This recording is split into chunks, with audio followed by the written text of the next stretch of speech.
Tanto súper puntuales hoy día, así que yo creo que vamos a partir. No aparece más gente de momento en la. Ay, llegó Beatriz.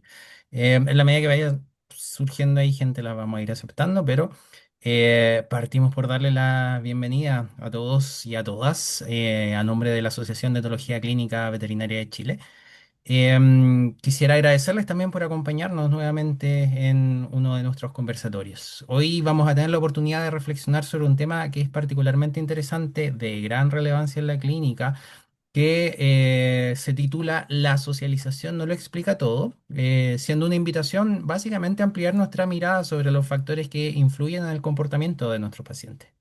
Nos acompaña el día de hoy el doctor Eric Lucero, quien es médico veterinario, es máster en etología de animales de compañía y además socio general de ASECVET desde sus orígenes, quien va a compartir su experiencia y sus conocimientos sobre este tema. Ya esperamos que puedan disfrutar la actividad, que participen con sus preguntas que pueden ir dejando ahí en el chat, como en otras ocasiones las vamos a ir leyendo, vamos a ir interactuando ahí con las dudas que puedan ir saliendo o los aportes que quieran ir haciendo respecto a lo que vayamos conversando, con la idea de que este espacio pueda ser ojalá una oportunidad para todos de aprender, de poder intercambiar ideas, de poder interactuar, ¿ya? Eric, te doy un espacio también por si quieres saludar aquí a nuestros asistentes. Sí, bueno, saludarlo a todos los que ya se han conectado. Gracias por estar. Gracias a usted, la organización, a Valeria, en nombre de la directiva que la veo ahí, por la invitación. Estos temas son súper interesantes y estos espacios para conversar, he visto los conversatorios anteriores, han sido muy buenos. Permite, como dices tú, ir ampliando también la visión, adquiriendo otros conocimientos, profundizar en otras cosas. Así que, y creo en cierto modo también que se van uniendo todos. Los conversatorios anteriores han estado todos unidos. Este no es muy diferente desde ese punto de vista. Así que agradecer de nuevo por la invitación. A ver cómo nos va. Ujú, súper. Dame 2 segunditos para seguir admitiendo a algunas personas que van llegando. Y bueno, para partir entonces, Eric, y para ir contextualizando un poco lo que vamos a ir conversando hoy día, ¿qué es lo que entendemos por socialización? ¿Cómo se define el concepto como para entender lo que vamos a ir conversando después? Ya, a ver, la socialización podemos entenderla como es un periodo sensible dentro del desarrollo del cachorro, ¿no es cierto? Viene siendo como la última etapa del desarrollo sensorial del individuo, en donde finalmente tiene que concluir en tres aspectos desde el punto de vista del perro, por ejemplo, que es el desapego, que es la entrada a la comunicación del grupo social, lo que se denomina jerarquía desde ese punto de vista, ya entendiéndolo como la comunicación del grupo, ya.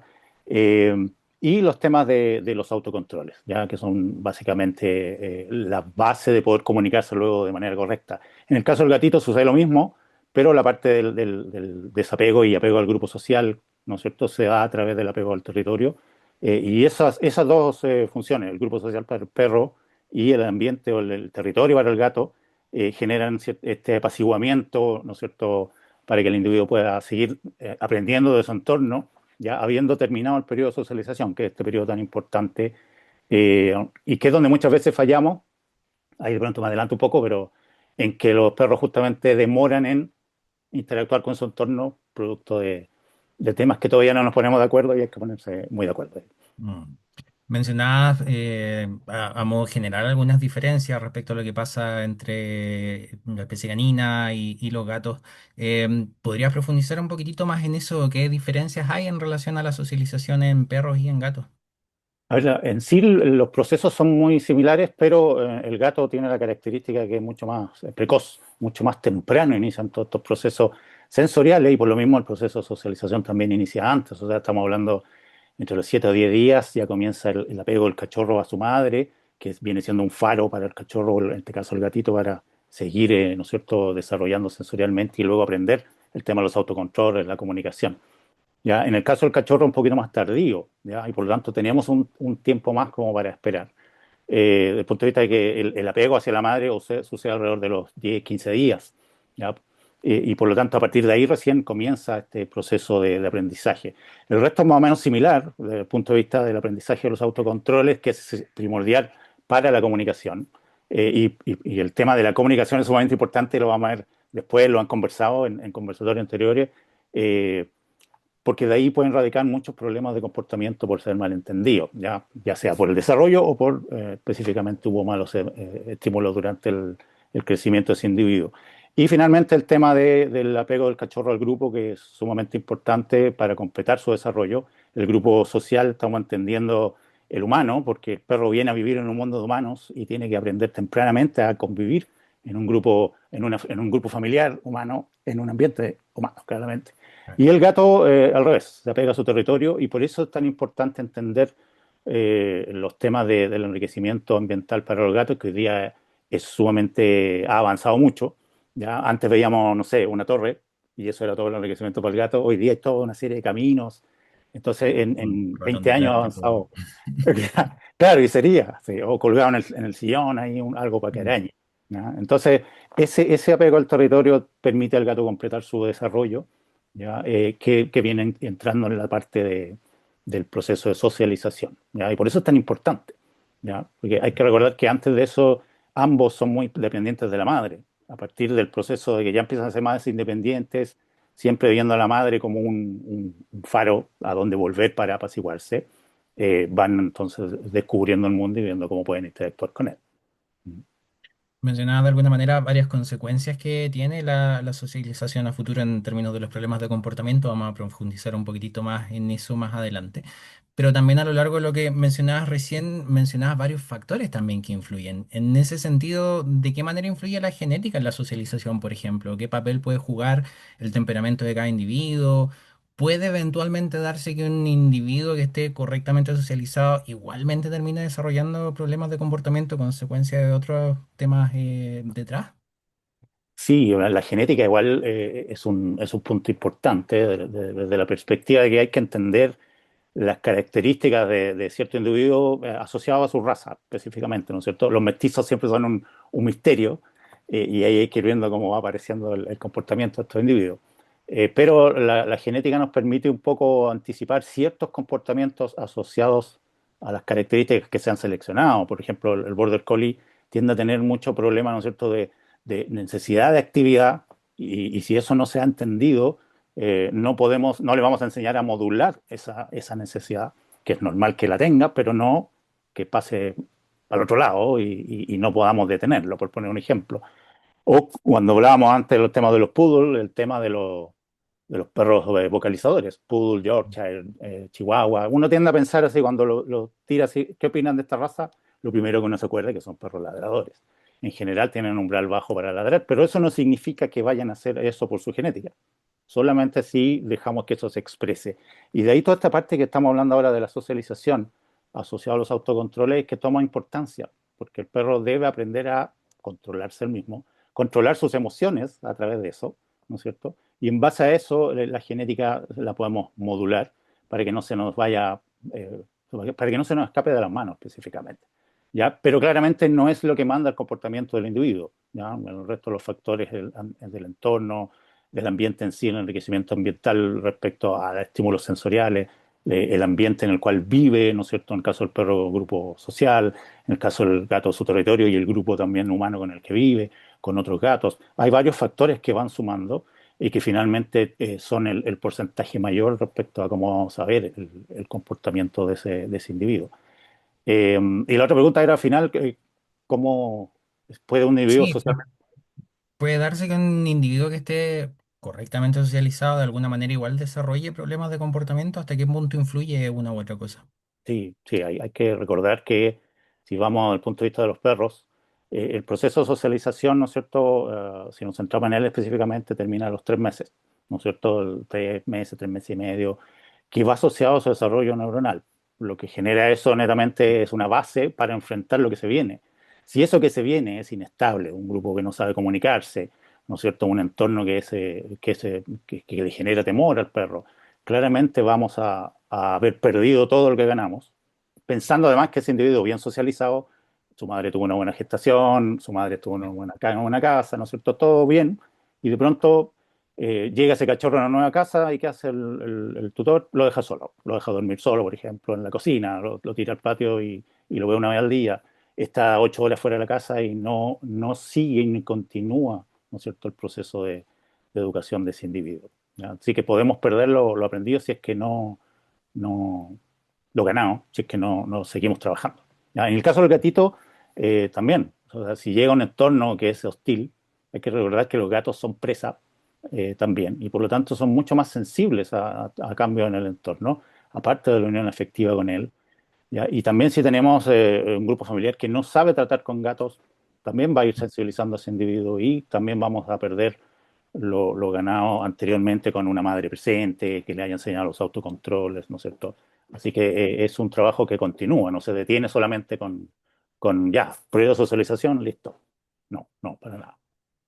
Claro, claro, lo menciona súper bien, o sea, en el fondo, y lo que queríamos conversar un poco hoy día y que vamos a profundizar más adelante también es entender que no es el único periodo importante en la vida de un perro o de un gato y no es lo único que va a influir necesariamente en el desarrollo de problemas de comportamiento.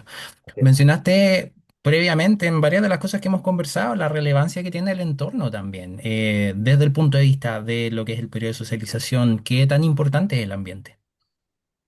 O sea, el ambiente es sumamente importante, hay que acordarse, si nos centramos en el perro de nuevo, el cachorro viene desarrollándose sensorialmente desde antes de nacer. ¿No es cierto? Sabemos que durante la gestación, el último tercio, ya comienza a haber estímulos táctiles desarrollándose y siendo también sometido a situaciones, a estrés, si es que la madre está siendo sometida a estrés, ¿no es cierto?, en su entorno. Por lo tanto, ahí ya el ambiente está jugando un rol importante, ¿ya? Y en la medida que se va desarrollando sensorialmente, tenemos que seguir estimulando esos sentidos. ¿Ya? Hay que recordar que el cachorro nace con el olfato ya listo, igual que el gatito. Sale funcional, por lo tanto ya podemos ir estimulando esas vías sensoriales. Luego la audición comienza a aparecer, podemos lentamente ir estimulando eso. Luego la vista con el apego a la madre y comienza la exploración del entorno. ¿Ya? Y por lo tanto se sigue estimulando ese cerebro que va desarrollando distintas vías para terminar finalmente en el desarrollo de las vías asociadas al autocontrol, que son las vías serotoninérgicas que ya hablaron en conversatorios anteriores, y que son sumamente importantes para el desarrollo de los autocontroles, de nuevo, que son primordiales para, para la vida diaria, ¿ya? Y luego, obviamente, cuando ya termina el proceso de socialización, obviamente, como tú dices, hay otros procesos más, viene la pubertad, ¿no es cierto? La pubertad y el individuo termina desarrollándose por completo alrededor de los 2 o 3 años, por lo tanto, hay trabajo que hacer durante harto tiempo. Y ahí el entorno es sumamente importante también, el ambiente. Cuando nosotros hablamos a lo mejor lo vamos a tocar más rato, pero cuando hablan de las vacunas, esa pelea que hay constantemente entre vacunar y no salir, salir y mientras se vacuna, claramente mientras más nos demoremos, ¿no es cierto?, en entregar información al cachorro sensorial, más difícil se le va a hacer para él adaptarse a ambientes diferentes, ¿ya? Y ahí el ambiente entonces puede transformarse en algo muy bueno como en algo muy hostil. Entonces tenemos que trabajar tempranamente con eso, así que el entorno es sumamente importante desde ese punto de vista. Y ya que lo mencionas viendo un poquitito más allá del periodo de socialización, también en un individuo de edades más avanzadas o incluso un perro, un gato adulto, ¿de qué manera el ambiente puede influir? ¿Hasta qué punto una buena socialización pudiera verse opacada, superada por experiencias posteriores, por un entorno que pudiera ser eventualmente inadecuado? Sí, o sea, si nos vamos, por ejemplo, en el caso del gato, un gato que pueda tener su buen periodo de socialización, luego un buen apego, su territorio no tiene problema, lo explora constantemente, lo marca, su entorno lo apacigua, que es parte de lo importante para los gatos, y de pronto nos cambiamos de casa y no hacemos ningún manejo. Llegamos y lo llevamos. O llegamos y traemos un gato sin ver la presentación, ¿no es cierto? Que sea algo paulatino. ¿Ya? Por lo tanto, de nuevo, tenemos un individuo que es capaz de adaptarse, pero hay un momento en que no necesariamente eso va a suceder. ¿Ya? O puede un momento en llegar en que ya no lo está haciendo, pero el tutor no se da cuenta. Y ahí entra un tema en que tenemos que estar anticipándonos nosotros, no como tólogos, sino los médicos veterinarios en general, dándonos cuenta. Hace poco le hacía clase a unos colegas, un diplomado de felino, y les decía, oye, ustedes hagan un mapa de la casa del gato y vayan marcando cómo usa ese territorio cada vez que el gato venga a su consulta. Porque ese es un indicador. Si el gato deja de explorar, algo le pasa. Y no necesariamente es algo médico, puede ser algo conductual. ¿Ya? Y en el caso que tú decías delante, por ejemplo, un perro ya perdiendo sus capacidades sensoriales, y no necesariamente estamos hablando de un perro de 10, 15, 20 años, sino 7, 8 años que ya comienza a presentar las primeras alteraciones. eh, Claramente el entorno se puede tornar hostil, ¿ya?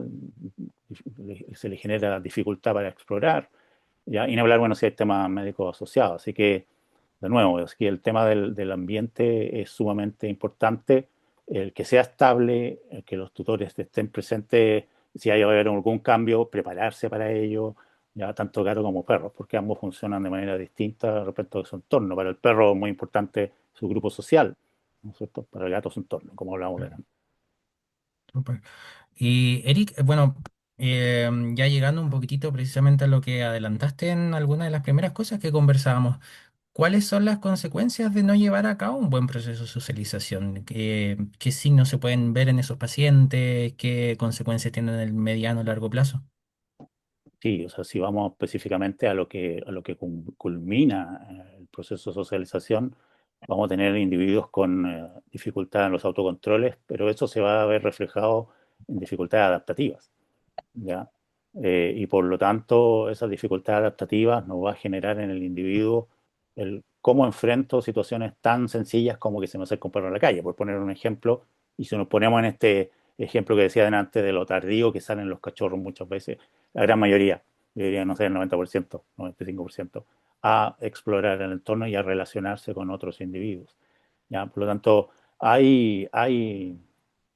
si no se hace un buen proceso de socialización desde el punto de vista de ir estimulando sensorialmente eso, de no separar al cachorro de la madre, que es un tema que tendemos a obviar de pronto, el cachorro debe estar con su madre hasta los 2 meses mínimo, el gato debe estar también con su madre hasta cerca de los 2 meses, puede salir un poquito antes, ¿ya? Y por lo tanto vamos a empezar a tener trastornos ya sea de autonomopatía, el perro no se puede quedar solo, ¿no es cierto? O casos en el caso del gato, de esquesiopatía, dificultades para relacionarse con otros en su entorno, porque no tiene capacidad adaptativa. No sé, yo llegué y traje una mesa y finalmente una mesa nueva y ese gato se transforma en un gato agresivo, porque no puede adaptarse a ese cambio que para nosotros es tan sencillo como cambiar la mesa, ¿ya? Entonces, el proceso de socialización tiene esa importancia, por eso es tan crítico, ¿ya? Porque si no continuamos bien lo que viene bien desde atrás y toda esta etapa, de nuevo, tendemos a perder y retroceder. Y muchos de estos casos, lamentablemente,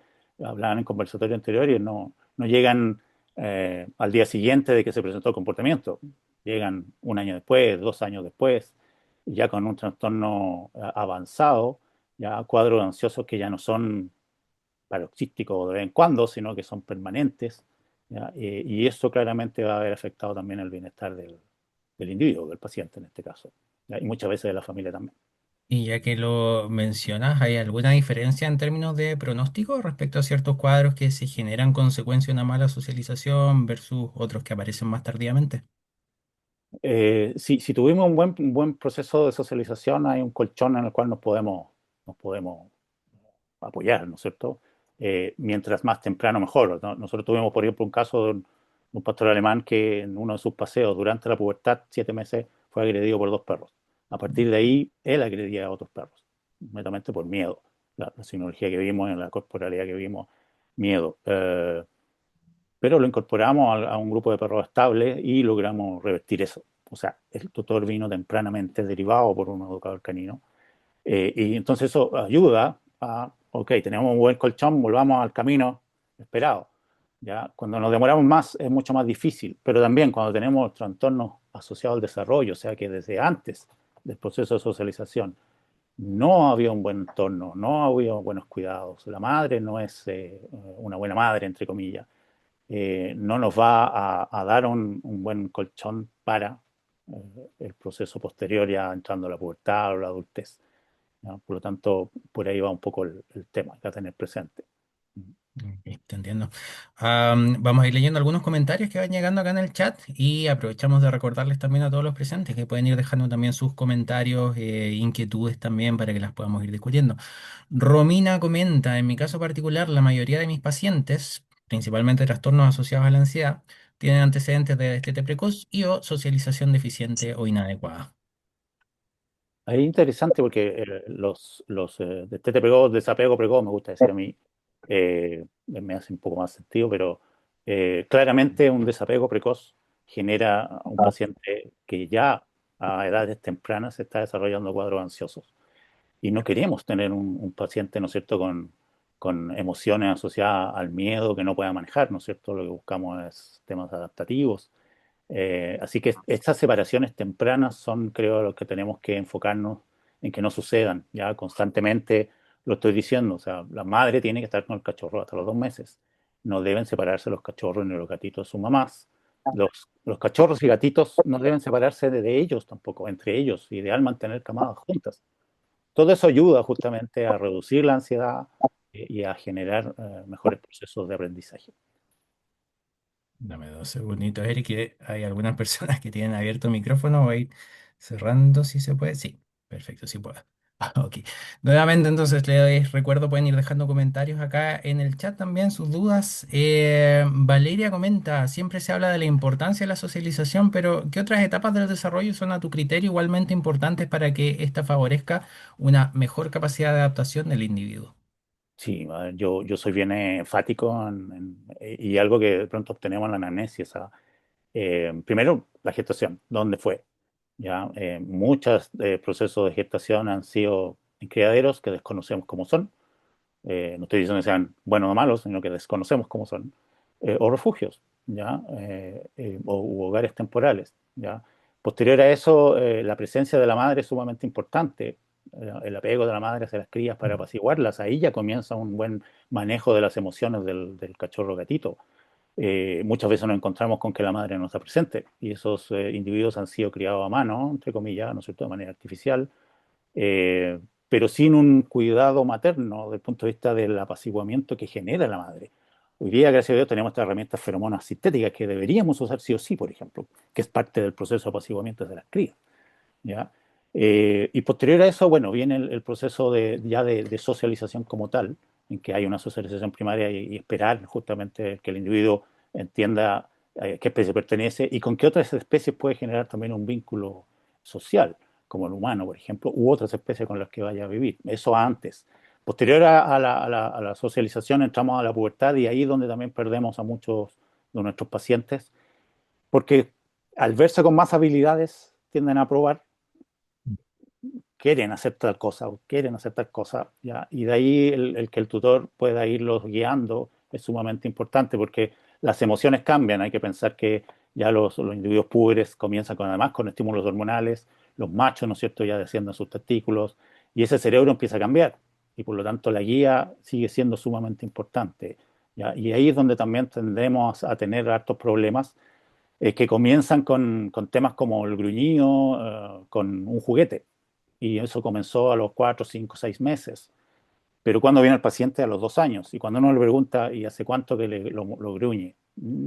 Y empiezan a acordarse, y esto empezó hace años atrás, ¿ya? Entonces, eh, yo diría que toda la etapa del desarrollo sensorial, tanto del gatito como del cachorro, son sumamente importantes y donde tenemos que poner énfasis. Luego, la parte de la pubertad, en que también, ¿no es cierto?, hay cambios importantes. Y yo, en lo particular, por lo menos lo que hemos visto acá en nuestro trabajo, los 2 primeros años. Después de los 2 primeros años, ahí podemos relajarnos un poco y decir, ya, este es el cachorro que esperábamos. Se pueden trabajar algunas cosas específicas, pero ya logramos lo que buscamos. Por ejemplo, tenemos el caso del Max, hay un Border Collie que llega con dificultades del autocontrol. ¿Ya? Es un paciente con síndrome de hipersensibilidad de hiperactividad, pero entró alrededor de los 3 meses al playgroup y por lo tanto pudimos revertir varios avances en su patología, pero requerimos de medicación. Y lo que utilizamos, y hablamos con los tutores, lo prescribimos y en base a eso después se fue guiando, trabajamos de mano a mano con un educador, se trabajó por cerca de un año y medio con él y hoy día ellos ya pueden ir con él a un café, saluda a toda la gente, no se le sube a nadie, puede interactuar con otros perros, o derechamente ignora a otros perros, él ya tiene alrededor de 3 años, entonces Ya. eh, hay que tener presente toda esa etapa inicial, eso es sumamente importante. Perfecto. Mencionabas igual a lo largo de lo que conversabas y también lo que hemos conversado hacia atrás, de la relevancia que tienen ahí los tutores y las familias a las que llegan esos perros, esos gatos. En ese sentido, desde el punto de vista de nuevo de la socialización, ¿cuál es el rol que tienen las familias en este proceso? Eh, ha- hay hay una etapa que de pronto la saltamos cuando hablamos de socialización, nos enfocamos en el cachorro, pero el cachorro o el gatito. Pero hay una parte sumamente importante, voy a ir dividirlo, vamos a hablar primero del cachorro, pero el cachorro debiera ser separado de su madre no antes de los 2 meses, y entre los 2 y los 3 es donde el tutor o la familia, la nueva familia humana, tiene que cumplir un rol primordial. Y ese rol primordial es continuar con el trabajo que venía haciendo su madre, la madre canina. ¿Ya? Ese cachorro, al ser separado de su grupo, sufre, ¿no es cierto? Va a estar en un cuadro ansioso y la única forma que él tenía para adaptarse a situaciones de estrés es la presencia de su madre. Ese rol lo tiene que cumplir el nuevo tutor o la nueva familia. Ya, en principio, bueno, no vamos a entrar en detalle, pero un tutor y luego la familia completa tiene que hacerse cargo de el continuar el desarrollo. Hay que recordar que el desarrollo neurológico del cachorro termina alrededor de los 3 meses, 3 meses y medio, entonces tenemos ahí harto trabajo que hacer. En el caso del gatito, también tiene que suceder lo mismo, ¿no es cierto? Los que tienen gato y han tenido gato de pequeño se deben acordar de estos que escalan por las piernas, ¿no es cierto? Sobre todo en verano, en que están necesitando la presencia de un sujeto de apego, ¿no es cierto?, para que los apacigüe ante situaciones de estrés o netamente para apaciguarse y poder descansar. Es importante desde ese punto de vista el descanso, el sueño en los cachorros, ¿ya? Pero no vamos a entrar en eso. ¿Ya? Y por lo tanto, ese rol del tutor también es sumamente importante en la medida que luego ese gatito se desapega del tutor, que no quiere decir que no interactúe nunca más con él, sino que se apega al territorio, que es lo que da la estabilidad, ya lo hemos hablado antes, emocional, para poder seguir enfrentando los cambios que pueden venir, ya sea ir al veterinario, ¿no es cierto? Ahí se trabaja en una jaula de transporte, pero incluso si el veterinario además es pro, ese gato se va a sentir cómodo en la consulta y volver va a ser bastante más fácil para él volver a adaptarse, ¿no? Así que por ahí un poco el tema. Súper. Tenemos un comentario en el chat. Nicole menciona respecto a lo complejo que es el periodo de socialización en los gatitos, a propósito de lo corto que es. Comenta que muchas veces llegan a nosotros cuando ya ha terminado ese periodo de socialización. Ujú. Sí, y eso es importante y ahí el rol que cumple el médico veterinario cabecera, porque lamentablemente no todos los tutores van a buscar a un etólogo a edades tempranas, ¿no es cierto? Entonces el rol del médico veterinario cabecera es primordial para evaluar a ese gatito no sé, si tiene acceso a la gata preñada durante la preñez, si tiene acceso a la camada después de nacer, la evaluación clínica que hace de la camada, si luego viene la desparasitación antes de la vacuna, evaluar, ¿no es cierto?, cómo van esos gatitos desde el punto de vista del desarrollo de la socialización, ¿no es cierto?, que hay pruebas que podemos hacer. Y posterior a eso, la primera vacuna, 2, 3, ¿no es cierto?, meses, continuar observando, hablando con el tutor, viendo si hay algún, por ejemplo, que una signología clara, arañazos en las manos, mordidas en las manos, eh, arañazos, mordidas en la cara. Esos ya son indicadores que ese gatito requiere un abordaje conductual ya, no después, ¿ya? Pero ahí el rol del médico de cabecera es primordial hoy, ¿ya? Y ahí es donde, bueno, la asociación se ha estado tratando de enfocar todo este tiempo, ¿ya? Pero comparto lo que dice Nicole, lamentablemente muchos llegan tardío, ¿ya? A nosotros, pero no así al médico veterinario de cabecera. Mm.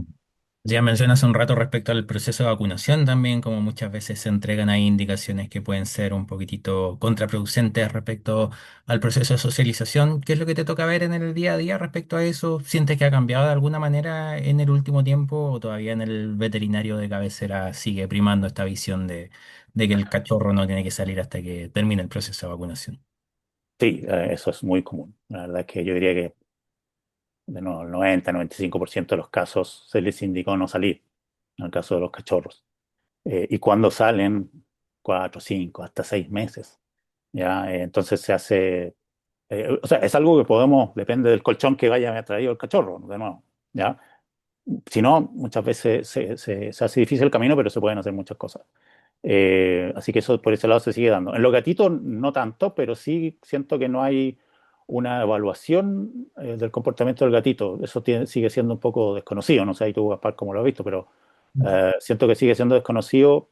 Sigo viendo que los gatos siguen teniendo los mismos problemas eh, y nadie se ha detenido a abordar estos temas mucho más temprano. ¿Ya? Y desde el punto de vista de la educación, entre comillas, que pueden dar los tutores, sí, todavía de pronto se dan algunas indicaciones de castigos físicos, eh, tanto a gatos como a perros, lo que claramente no ayuda al desarrollo Mm, del individuo, ¿no es cierto? Le genera emociones un poco claro. encontradas, pero también rompe el vínculo, que justamente es lo importante, sobre todo para el perro. Ok. Mencionabas recién también el rol de poder ir identificando cómo va ese perro, ese gato, ese cachorro, ese gatito durante su desarrollo, algunas pruebas que se pueden hacer.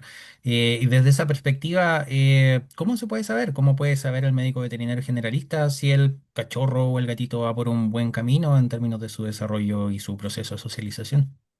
Si el gatito ha tenido un buen proceso de socialización en presencia de su madre, la madre era sociable con personas, ese gatito viniendo de la consulta, si se hizo el buen manejo de la caja, que en general no hay tanto problema en los gatitos con la caja Mm.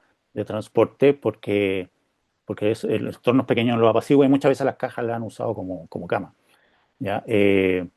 Por lo tanto, deberíamos ver que ese gatito interactúa con el médico veterinario, ¿ya? E incluso termina durmiendo sobre el médico veterinario muchas veces, ¿ya? Y por lo tanto, eso ya es un buen indicador. El tema de arañazos o mordidas en las manos de los tutores también es algo que podemos ver en los gatitos, ¿ya? Hay otras pruebas, no las voy a decir aquí, pero sí que el clínico debiese manejar, ¿ya?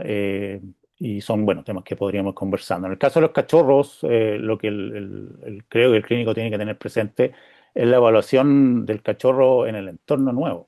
O sea, cómo llega. Llega caminando, llega en brazos, si entra caminando, entra como que estuviera en su casa o un poco de temor, pero después explora, interactúa con el médico veterinario o derechamente se queda bajo la silla del tutor cuando lo subimos a la mesa o si lo atendemos en el piso, tiembla, ¿no es cierto? Hay alguna sinología neurovegetativa asociada, ¿no es cierto? Son todos signos que, por ejemplo, yo podría esperar eso en un cachorro de 2 meses en su primera visita, pero no en los 3 meses, ¿no es cierto? Cuando ya viene su segunda vacuna. Si sigue con el mismo comportamiento, claramente hay que buscar ayuda ya. O sea, tan temprano como a los 3 meses, si es que no pudimos verlo antes, ya deberá haber una derivación. Mm. Perdí de vista el chat como 2 minutos y se acumularon como 10 mensajes. Así que vamos a ir leyendo algunos de ellos, vamos a ir complementando y respondiendo algunas preguntas que hay acá también. Evelyn comenta, en pandemia vimos mucho que la etapa de socialización es importante. Actualmente algunos cachorros que he visto vienen de madres que pasaron toda la pandemia aisladas. ¿Has visto aumento de casos en que el comportamiento del cachorro está en relación con venir de estas madres? Eh, de las madres, no. Yo no he visto, ¿ya? Pero de pronto falta ahí un poco afinar la búsqueda. Pero sí, claramente, muchos perros que se me vienen a la cabeza las fichas, muchos perros que estamos viendo hoy, sí nacieron en la pandemia. Así Mm, que, ya, pero crías de hembras que hayan crecido en la pandemia no me ha tocado, así que recuerde como un gran número. No, tampoco lo asociaba por esa vía, porque en general esas madres tienden a estar en ambientes bien estables, ¿ya? Pero tampoco el 100%, es lo que se me viene un poco a la cabeza de lo poco que he visto. Pero sí, muchos perros hoy adultos, como les comentaba, que sí nacieron en la pandemia y parte del problema, entre comillas, no me gusta hablar del problema, pero para que se entienda, conductual, es, mm, viene desde ahí, de todas maneras. claro, claro. Comenta Gisela a propósito, creo que el contexto es lo que estábamos hablando del tema de las vacunas y la socialización. Dice, lamentablemente una información que no está llegando a los colegas médicos veterinarios, por ese motivo que es que aún se sigue cometiendo ese error en la socialización. Giselle también comenta, dame 2 segunditos para bajar y ver qué otros comentarios hay. Dice, si yo no estuviese realizando el diplomado en etología, no sabría sobre la importancia del mismo. Hablo como médica veterinaria titulada en 2010 2007, perdón. Gracias por tu comentario, Giselle. No sé si quieres complementar algo respecto a eso, Eric. Si no, continúo con los comentarios acá. De manera rápida, ¿no? De que sí, Sí. bueno, es bueno que hoy ya la información es más general, o sea, no me gusta hablar de lo viejo que soy, pero hace 20 años atrás había electivos y no todas las universidades tenían electivos ni área de etología y bienestar. Así que el que ya se tenga acceso a esa información en prácticamente todas las universidades es sumamente valioso. Súper. Amy comenta, aún muchos colegas que prefieren derivar a adiestradores vieja escuela. Es importante que también tengan la motivación de informar sobre los métodos utilizados y si son actualizados antes de derivar como a cualquier especialista. Ujú. Sí, Se sí, ahí escapa un poquitito el tema del conversatorio, pero si quieres comentarlo también, yo creo que es valioso. O sea, rápidamente también creo que lo que está trabajando esta directiva actual, el posicionar de nuevo los temas de la teología y no saltarnos a directamente buscar a alguien que solucione, entre comillas, el problema, sino volver al diagnóstico, que es lo que venían hablando en conversatorios anteriores, y en base a eso comenzar los trabajos. Así que sí, lamentablemente sigue existiendo, pero cada vez menos, y eso también es un buen avance. Súper. Beatriz tiene una pregunta acá. Nos pregunta, ¿cómo complementarías el manejo de perritos durante el periodo de vacunación, más allá de la exposición progresiva a otros perros 100% vacunados, bien socializados, de distintas edades y tipos, estímulos en brazos o en el auto? Más allá de esos estímulos. Más allá de eso, sí. Ahí yo puedo hablar un poco de la experiencia que tenemos. Yo soy un poco enemigo de sacar a los... Aquí me van a colgar, como dice un amigo mío. Pero de sacar a los perros en brazos, no soy muy amigo de eso. Hay que ver esto de un estímulo que es paulatino. De pronto nos saltamos rápidamente a decir el perro tiene que salir, pero no puede salir porque no tiene todas sus vacunas. Pero pensar que un cachorro de 2 meses va a salir a caminar media hora es imposible, ¿no es cierto? Mm. Es un individuo que recién está conociendo la calle. Por lo tanto, los paseos o las salidas son bastante cortas en principio. Y en la medida que él va adquiriendo más capacidades, no solo, sino con su tutor, que es quien tiene que funcionar como este sujeto de apego para poder estimular la exploración. Hay que recordar que sin apego no hay exploración. Entonces, es sumamente importante ir avanzando de a poco, ¿ya? Entonces, cuando llegamos finalmente a la segunda vacuna, recién ya el cachorro estaría tal vez en condiciones de dar una vuelta a la manzana o ir a la plaza, ¿ya? Entonces, son procesos más bien lentos. A nosotros específicamente en el Playgroup nos ha funcionado el hecho de que ingresen con su primera vacuna. Ujú. ¿Ya? Como dice Beatriz, claro, tenemos perros socializados, tenemos perros vacunados, reducimos esos riesgos, pero también hay que acordarse de que mientras más estímulos tengamos y el cachorro tenga más capaz de adaptarse, mejor inmunidad va a tener. Por lo tanto, mientras más demoremos ese proceso, menos inmunidad va a desarrollar. ¿Ya? Hay que recordar que los juegos son sumamente importantes para desarrollar físicamente y en la medida que el individuo crece, también crece su inmunidad. ¿Ya? Mm. Entonces, hay que tratar de enfocarnos en que el cachorro tenga buenos estímulos en lugares seguros y ahí es donde tenemos que tratar de enfocarnos. Pero, de nuevo, los paseos nunca deberíamos pensar en que un cachorro su primer paseo va a durar media hora, eso no es así. Durará 5 minutos, después a lo mejor 10, y en el lapso de 2 semanas ya a lo mejor podrán dar una cuadra. Y eso ya es suficiente, tampoco esperemos inundar al cachorro de estímulos, claramente no lo va a ayudar tampoco. No sé, ahí se Claro. respondo a Beatriz. Súper. Hay una pregunta acá, creo, de César. Dice, buenos días a todos. Mi pregunta o reflexión va orientada a qué información es la que debemos de compartir con los tutores respecto a genética versus ambiente. Sabemos más o menos que la genética tiene un rol preponderante sobre futuros comportamientos, más aún es el ambiente. Comenta 30-70%, 30 versus 70%. Sabiendo esto, ¿será necesario verbalizar que la genética no es tan importante como sí lo es el ambiente? Lo pregunto porque a veces lo escucho de algunos colegas veterinarios decir que lo más importante es el ambiente. Ya, pues algo hablamos al inicio, ¿no es cierto? La genética igual es importante, Mm. para el clínico sobre todo. Él tiene que saber a qué tipo de paciente se va a enfrentar y eso, desde el punto de vista de entender las razas, da una herramienta importante, ¿ya? Eh, pero de que la genética nos indique cómo va a ser el perro desde el punto de vista conductual, no.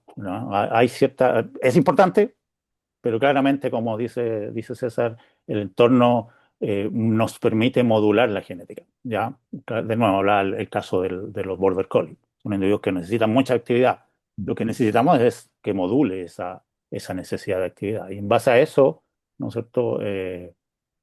Tenemos un perro que es un buen border collie, entre comillas, no se desborda, ¿ya? Y vamos bien por la vida, entre comillas, ¿ya? Así que creo que es importante aclarar de que la genética igual es importante porque tenemos que saber a qué nos estamos enfrentando. De ahí es que lo que te comentaba antes, los mestizos son un misterio. ¿Ya? Mm. La mayoría de los mestizos son bastante más adaptables que los perros de raza, tienen una plasticidad mayor, pero no deja de ser algo que tenemos que tener presente la genética de todas maneras, ¿no? Como para decir no es importante, no, igual hay que tenerlo presente. Mm. Bueno, en relación a ese punto, respecto a los mestizos, comenta acá Ignacio, es un laboratorio que ofrece análisis genético que determina porcentaje de razas por perro mestizo. No ha encontrado evidencia científica que determine que un alto porcentaje de una raza motiva que se comporte como la raza mayoritariamente en el análisis. El laboratorio se llama MolecVet, por si quieren averiguar, comenta Ignacio. Súper, súper. Y en relación a algunos comentarios que habían en el chat respecto a lo valiosas que son estas instancias precisamente para divulgar estos temas, Valeria comenta y aprovechamos de hacer la invitación a todos a suscribirse a redes sociales de ASECVET, pero sobre todo al canal de YouTube, donde van quedando estos conversatorios y otras instancias que ha ido organizando la asociación, así que de esa manera también se puede mantener al día respecto a las distintas actividades que se han estado haciendo y que se seguirán haciendo en el futuro. Retomando un poquitito respecto a algunas de las cositas que queríamos conversar, que teníamos pautadas, conversadas, ¿hasta qué punto la edad de adopción del cachorro o del gatito puede influir en su socialización? Sí, mientras, a ver, si nos vamos a hablar del cachorro, de nuevo nos enfocamos desde ahí.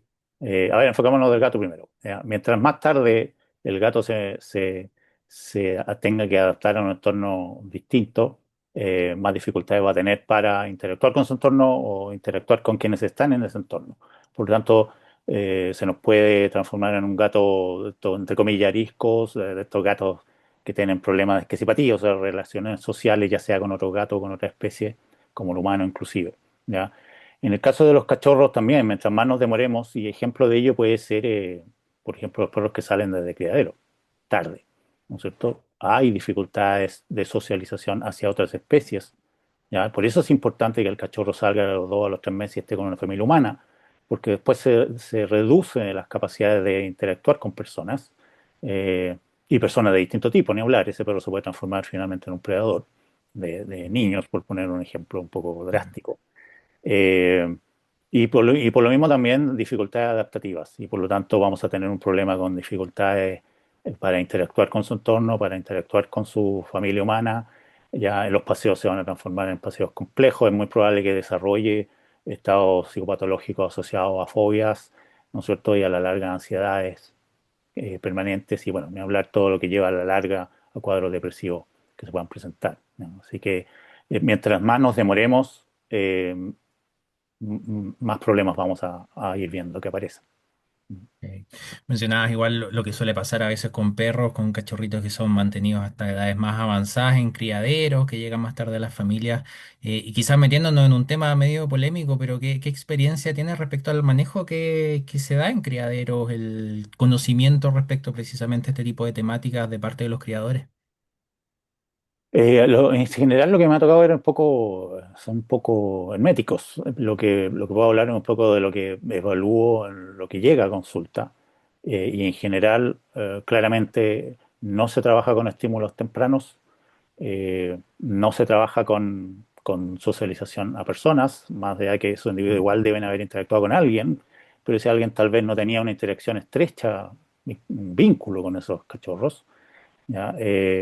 Y es lo que finalmente notamos en la consulta: perros con dificultades para interactuar con su entorno, perros que no socializan o interactúan con personas, ¿ya? Dificultades para el aprendizaje, por lo mismo, porque son perros que muchas veces ya vienen con un estado ansioso paroxístico asociado a ciertos estímulos, ¿ya? Y muchos perros que nos ha tocado ver que han llegado con fobias, derechamente, porque los criaderos no están en plena ciudad, están aislados, ¿ya? Y es súper común que lleguen perros con fobia a los ruidos, por poner un ejemplo, Mm. eh, y uno pregunta de dónde vienen, de un criadero en Magallanes, por poner un ejemplo un poco tonto, extremo, ¿ya? Y claro, los estímulos son totalmente distintos, y ese individuo y ese cerebro específicamente no se desarrolló para adaptarse a estas condiciones. Ya, de ahí que la responsabilidad, creo, del humano, y me voy para otro lado, es justamente preocuparse de eso, de todas las especies domésticas. Ya, no esperar a que se presenten los problemas, sino prevenirlos. Y de nuevo, desde tu experiencia, misma pregunta, pero respecto a gatos, ¿cómo te ha tocado ver a los criadores de gatos preparados respecto a sus conocimientos en este tipo de temas? Sí, siento que lo que me ha tocado ver también, tampoco se trabaja mucho en la socialización a personas, también Mm. llegan con dificultades adaptativas. Creo que ahí de pronto, siempre comento en clases, si pueden asesorar criaderos, háganlo, ya, porque los estímulos tempranos, sobre todo en gatos, que su proceso Ujú. de socialización culmina a las 7 semanas, es sumamente importante. ¿Ya? Hay un ejemplo de una colega muy querida, María Paz, una colega argentina. Ella intervino en un criadero de hermanos, que eran todos agresivos, siempre. Los gatitos eran agresivos. Y hizo cambios en el criadero, ¿no es cierto? Y en camadas sucesivas finalmente termina obteniendo gatos más adaptables, más manejables, más tolerantes, ¿ya? Y por lo tanto, es un poco lo que seguimos viendo acá, que no sucede eso, ¿ya? En general, se tiende a tener espacios aptos para la gata y los gatitos, pero no hay estímulos ni nadie que se preocupe de estimularlos eh, durante su desarrollo. Prueba de ello, no sé, ustedes lo deben haber visto, el típico gato de clínica, que está en el mesón y todos lo tocan, interactúa con Mm. todas las personas, y es el típico gato que creció en una clínica. Ok, no digo que deba hacer eso lo que debe Claro. hacerse, pero estos gatitos de criadero deberían tener también acceso a distintos tipos de personas, a distintos tipos de contactos, etcétera. Ok, te entiendo. Eric, y también relacionado un poquitito a lo que nos motivó a hacer este conversatorio, el título también, a veces solemos desde nuestro ámbito profesional atribuir demasiado rápido un problema de comportamiento a la falta de socialización. Entendemos que es súper importante este periodo, pero también conversamos hacia atrás también que hay otras causas.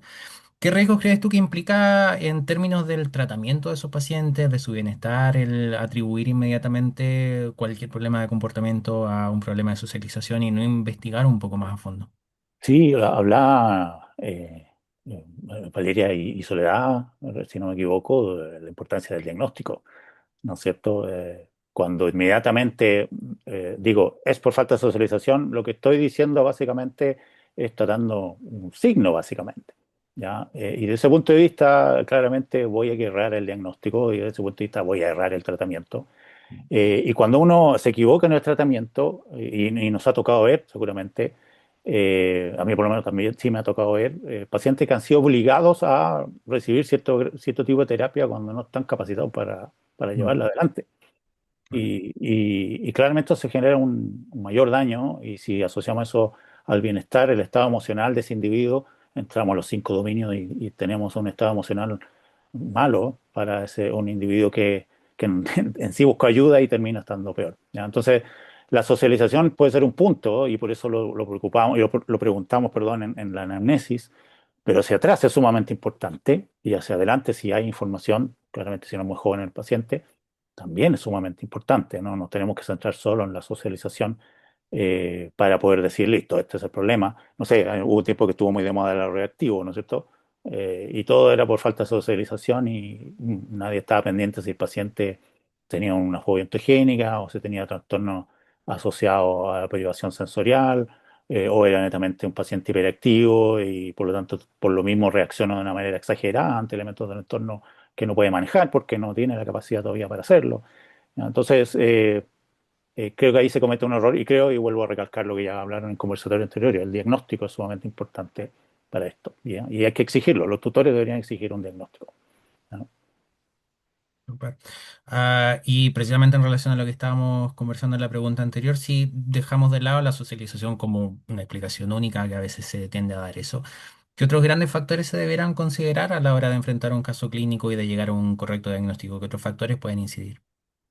Si saco la socialización y esa etapa específica, me voy a las anteriores, que ya hemos hablado, ¿no es cierto? La madre, los primeros días de nacido, si hubo apego de la madre o no, si la madre tenía características buenas para ser una buena cuidadora.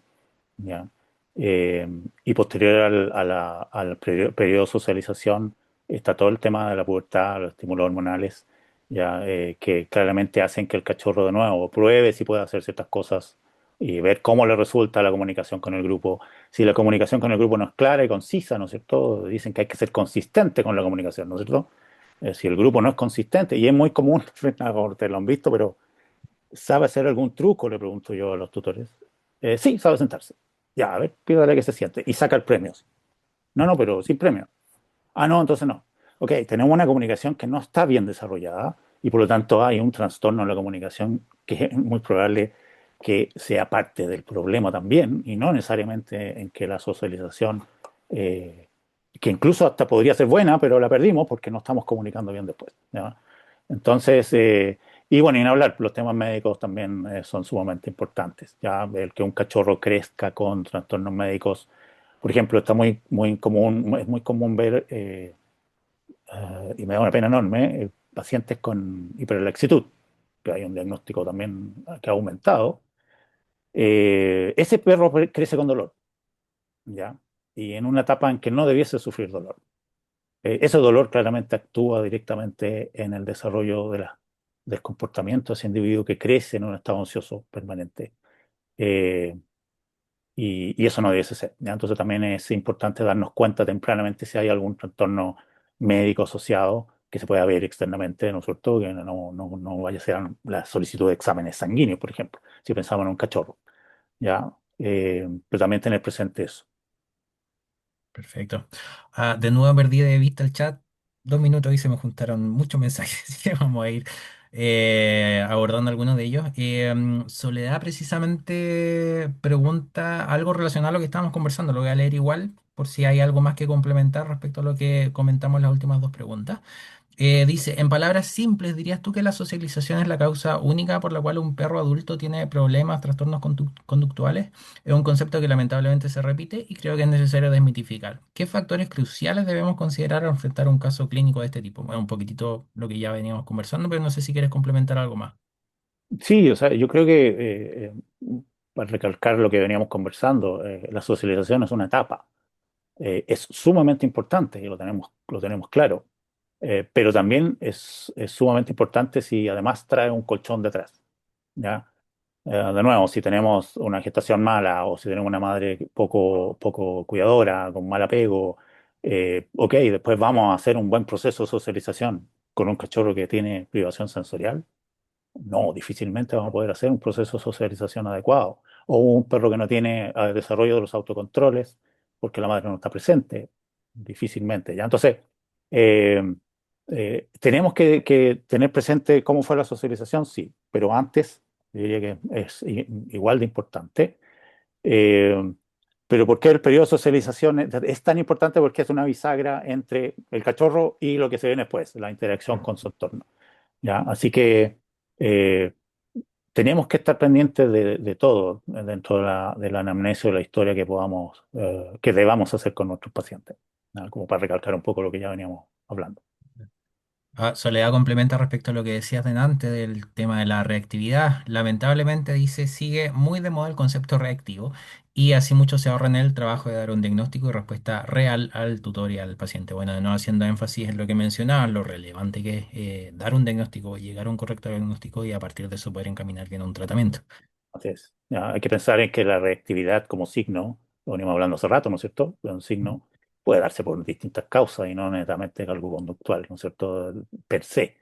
Mm, Por lo claro. tanto, no sé, alguna vez vimos un bulldog que era agresivo con los tutores, según el tutor de la nada agredía y terminaba tomando radiografía y tenía una displasia de grado 4. Entonces, claramente un paciente que sale con paseando con ese dolor, redirige a lo que tiene al lado y no necesariamente es una reactividad del diagnóstico, claramente no lo es.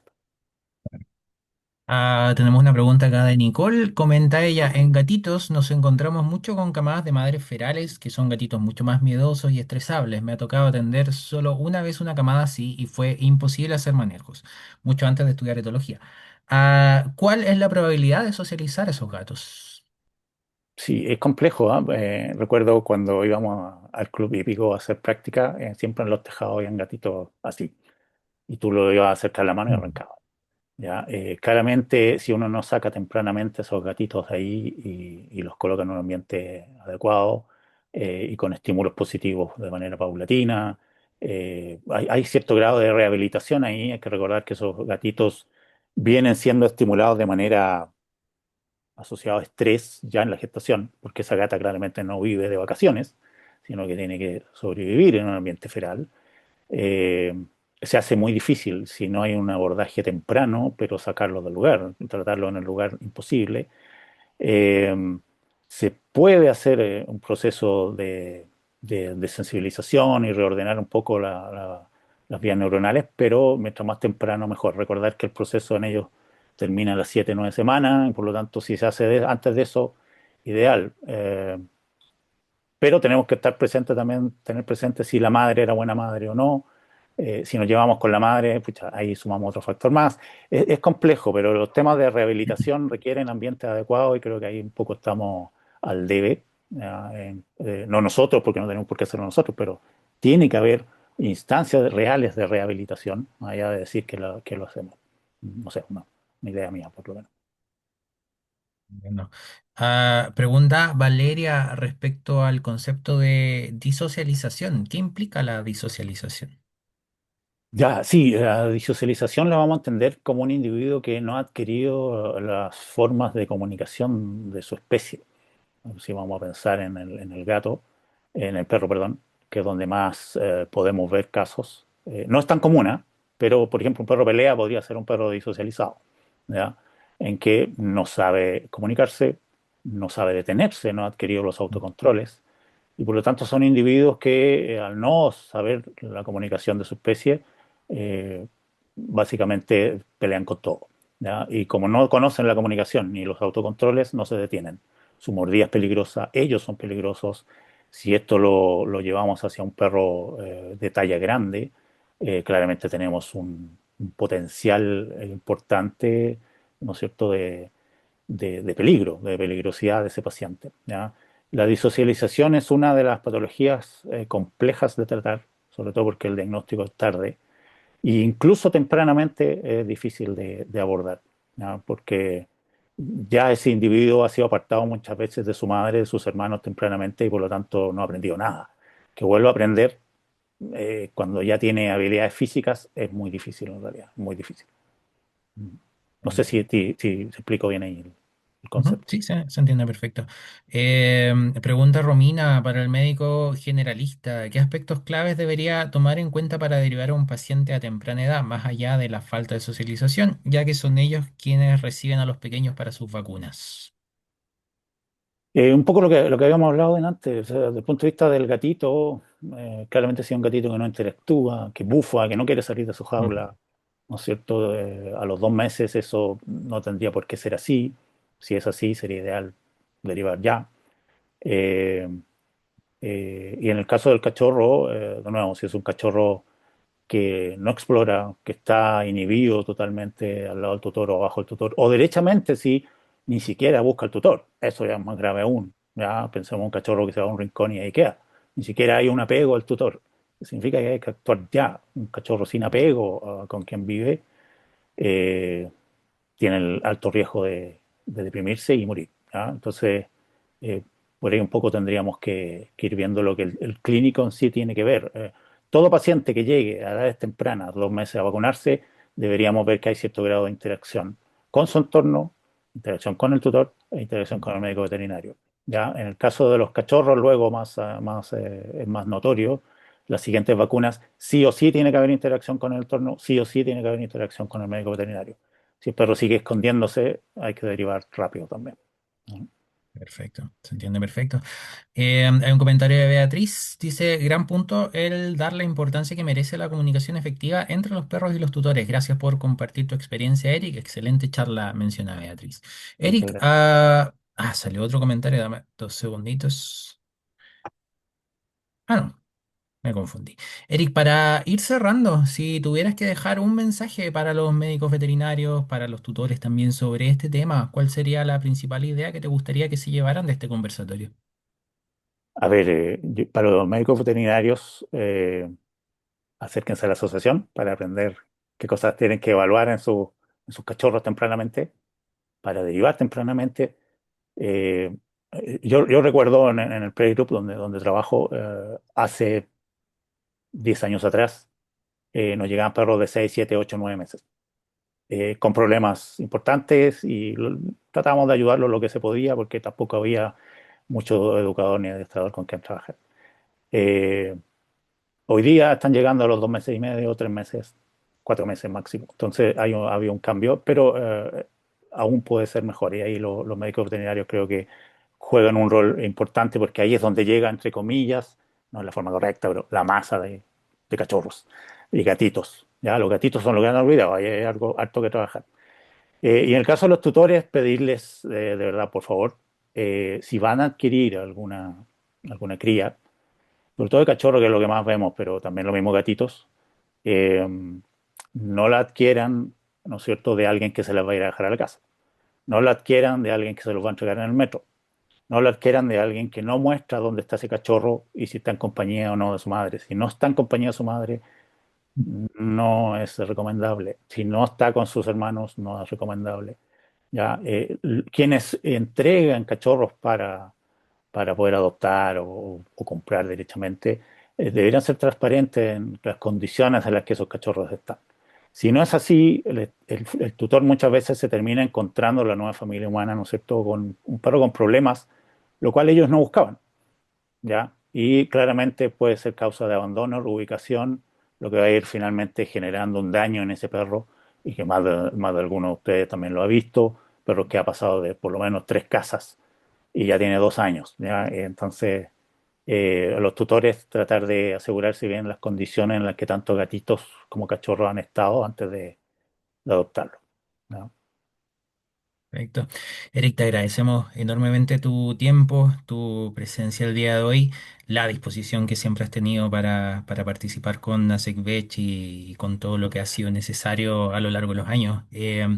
Agradecemos también a todos los participantes del día de hoy, a quienes también nos vean posteriormente a través de la grabación en YouTube, y los dejamos invitados una vez más a seguirnos en redes sociales para estar pendientes de las siguientes actividades que vayamos a tener como asociación, seguirnos en el canal de YouTube también para estar pendiente del material que se vaya generando y nos estaríamos viendo entonces en siguientes actividades. Les agradecemos mucho la presencia de cada uno de ustedes. Muchas gracias por la Que estén invitación. muy bien. Cuídense mucho. Cuídense todos, un gusto verlos.